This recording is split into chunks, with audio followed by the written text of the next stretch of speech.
Children's Center is a place of empowerment. I consider it, if I could, I would change the name to the Empowerment Center, but that's not an option because we are the Children's Center because our primary focus is to help empower children through development of early childhood. While empowering children, our goal is to include the parents on the way. Most of our parents, the community we're in an economic challenged community. We have a lot of parents here that are below poverty level or at poverty level, and a minimum of those that are above. With that considered, we have lots of teen moms, lots of parents that's 16, 18, 19 years old. The average age of our parent here is only 22. So our goal is to empower the children and bring the parents along the way.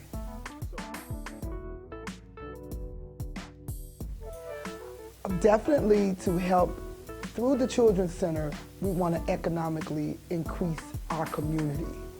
So the more our children are developed, they will become those leaders of the future. The parents will become better. They're getting high school diplomas. We have a high school diploma program.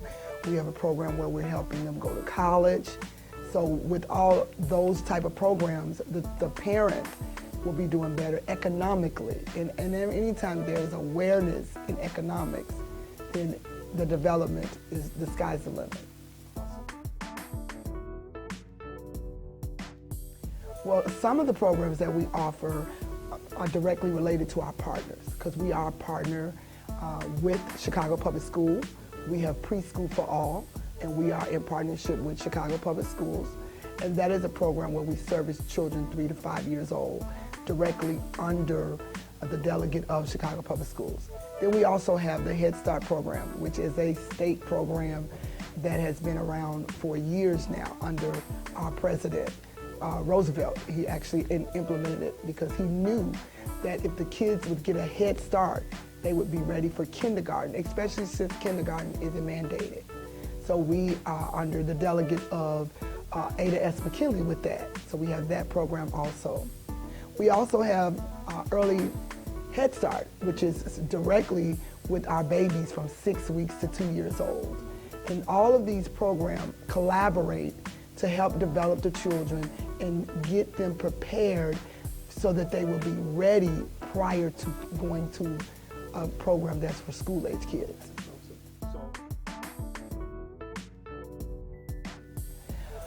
Oh wow, that's exciting, because whenever change comes, it's something to get excited about. The biggest thing, actually we're going to start, we partnered with DFSS, which stands for Department of Family and Support Services, which is directly under the city. And we have a literacy program that we're going to be doing. As I spoke earlier about a lot of our teen moms and young parents, so we have a literacy program that our parents that are here that need to develop themselves, ages 16 through 24. We're going to incorporate them in giving them job readiness skills, and they're going to be paid $10.25 an hour, and they'll work 20 hours a week. They will work here at the center like 15 hours, getting the opportunity on job training, different areas of the center, along with 5 hours a week through the Department of Family and Support Services to give them those skills, all being paid. And so many of the parents are in school, they can't work. They're not working, I can't work. And some of us can't work because they're in high school. Right. So you're limited with your resources, and they don't have daycare available all day. So that's one of the most exciting programs that I have coming up, and that's starting in January of 2016.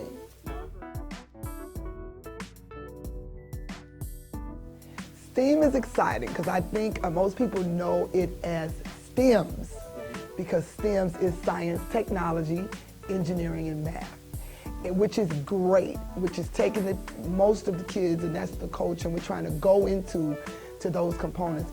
But we say STEAM because we put the arts in there. So we still have the science, technology, engineering, and math, but we added the arts, and that's what STEAM is all about. Well, I think when you are trying to take things to the next level and allowing the level to be unlimited. You know, the prosperity and where the children need to be developed, you always need more. And one of the resources when you consider STEAM or STEMs is that means money, because you need to be able to get to the area where you are technology savvy. So you have whiteboards and smart boards and all the iPads and the different components that the children, the technology that the children need to take them to the next place. So that's one of the things that we really want to tap into.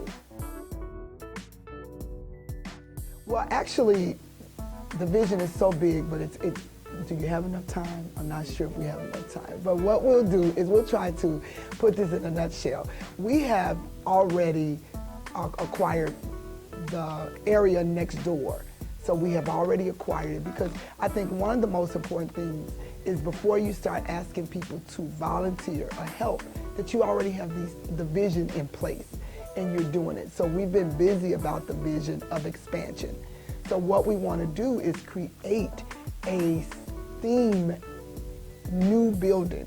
Everything in the building will cover science, engineering, technology, math, and arts for sure. Also on the outside of the building, we want it to be able to have the physical components. So we want to line the building with track and field, where the children will be able to have track. We want to have miniature golf, where the children can practice golfing, where the children can have tennis and they can practice tennis, and allowing all of these physical components to be driven by their educational components. So all the math and all that is still included in those components.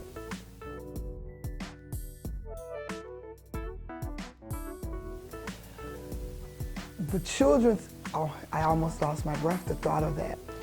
But actually with the most recent scare with the Action for Children, with our governor, you know, limiting funds and things like that, that was something that was really up for grabs. But because we worked so hard with seeking outside funding, because who would lose the most, I think, would be back to our community.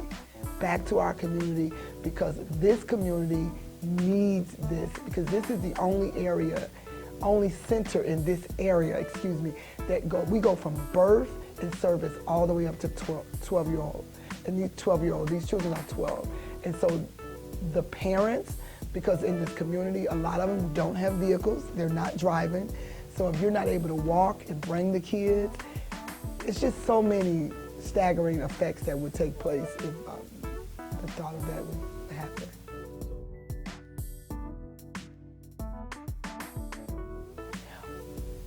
We definitely bring life to the community, because when you're helping to expand and develop, and as I said, empower, when you're empowering all the way across the board, from economics, these children are learning, and I didn't actually mention it, but we actually have another program that covers their mind, their spirit, and their body. So I did mention about the education component and about the physical component, but we're teaching them yoga, meditation, and who benefits from that? The entire community, because children learn self-control. They learn how to go within, so they won't go without.